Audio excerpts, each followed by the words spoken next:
When he was asked what he would do if Jesus was coming tomorrow, and he knew for sure that Jesus was coming tomorrow, Martin Luther, often called the father of the Protestant Reformation, said, "I would plant a tree." And I loved hearing that and reading about that this week because it made me realize that that's really what we're here for, isn't it? To plant trees and to care for the earth and to do whatever it takes.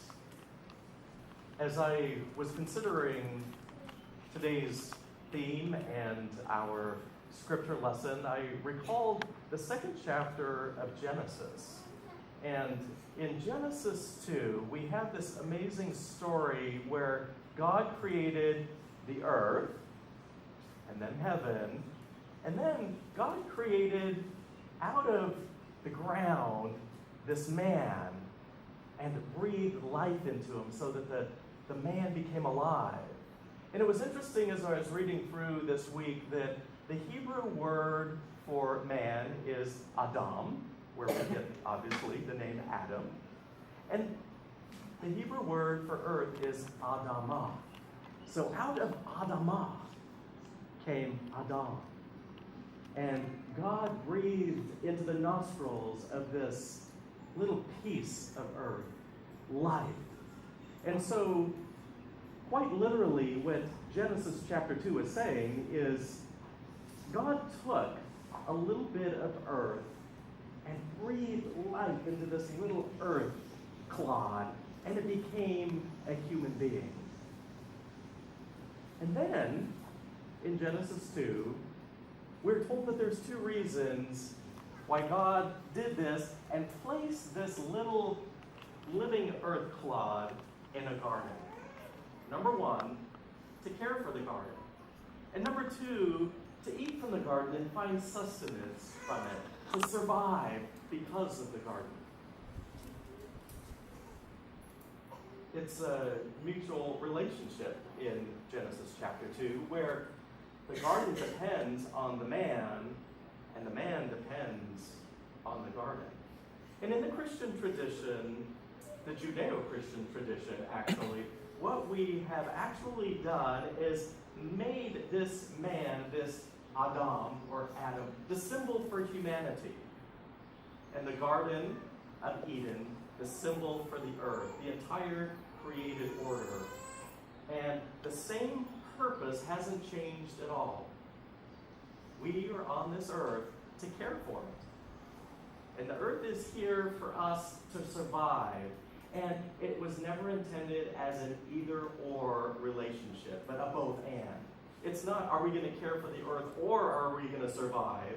It's, we're going to care for the earth and survive because the earth and people need each other.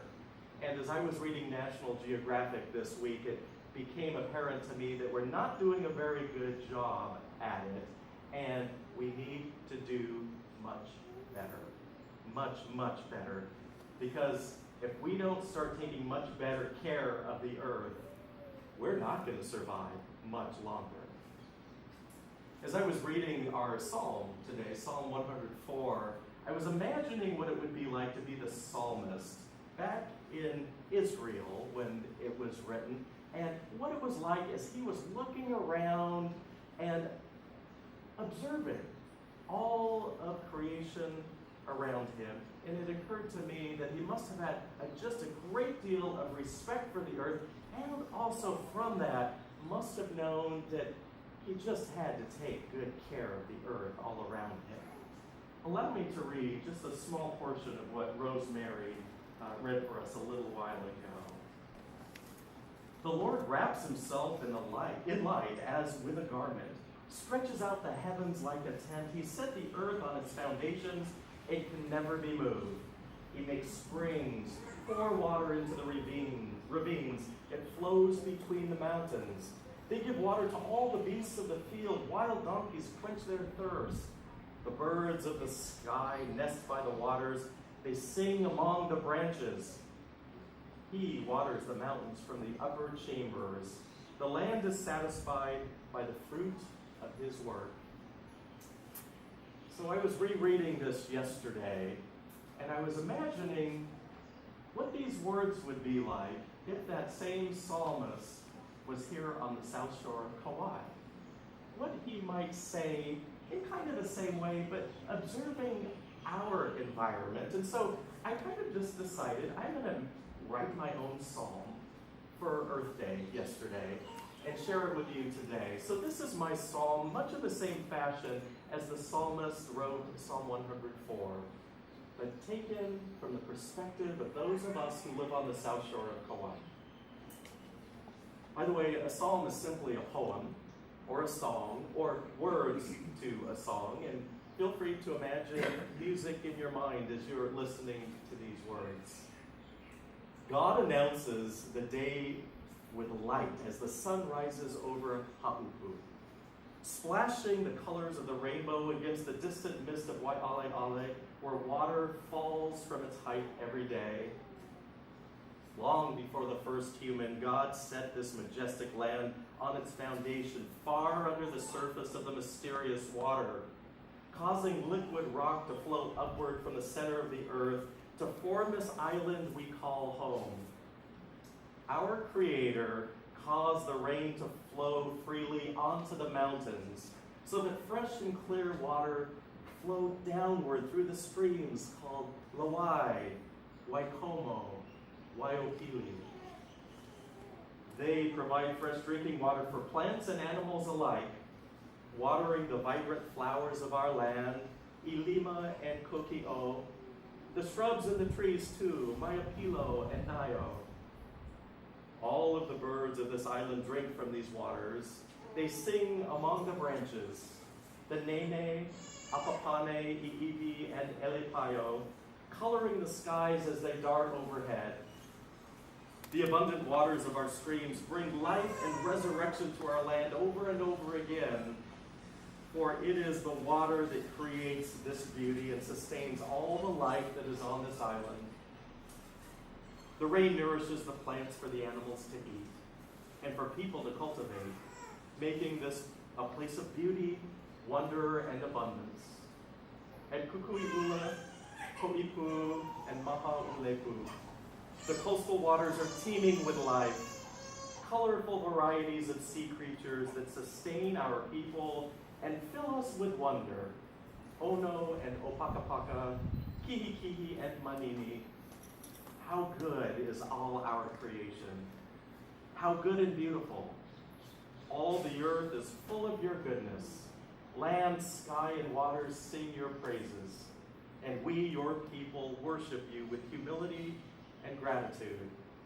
For you have chosen us to enjoy and appreciate this island. And you have called upon us to care for it.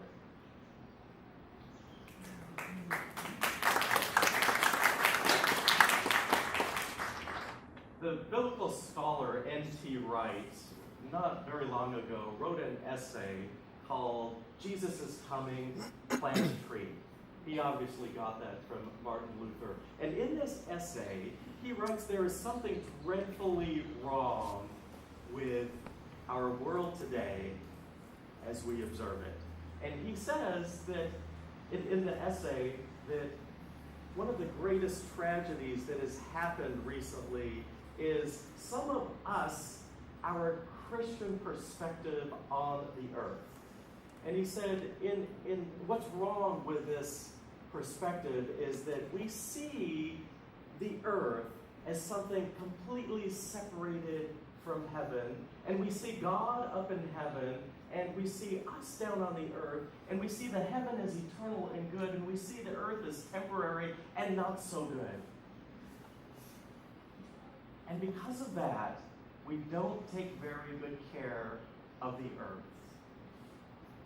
And he goes on to say that the earliest Christians didn't understand the earth in this way at all.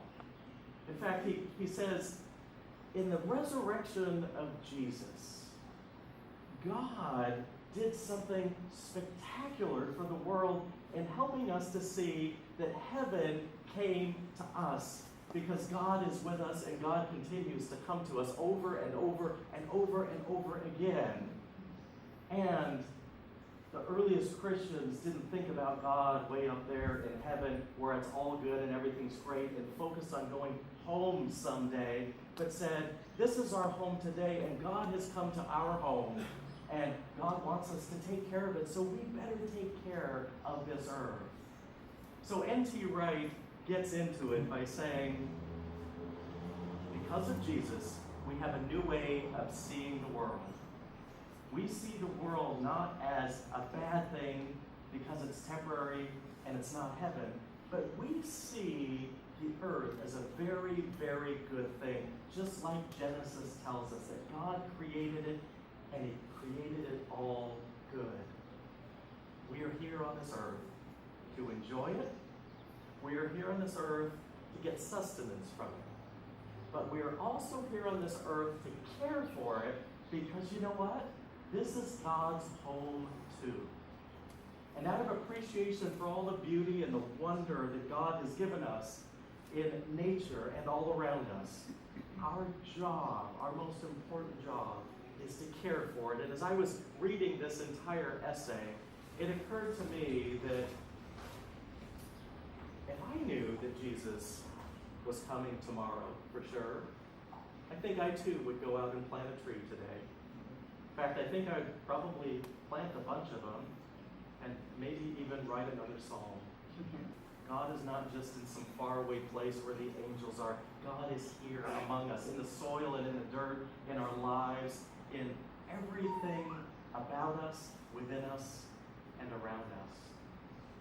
And so I also encourage you, whenever it is that Jesus returns or decides to come in whatever ways that may be, that you too will consider how you might plant a tree. Maybe clean up a beach. Maybe even write a psalm. Whatever it is you do, may we always know that this is a home that we share with God, with one another, with the entire animal kingdom. And we better take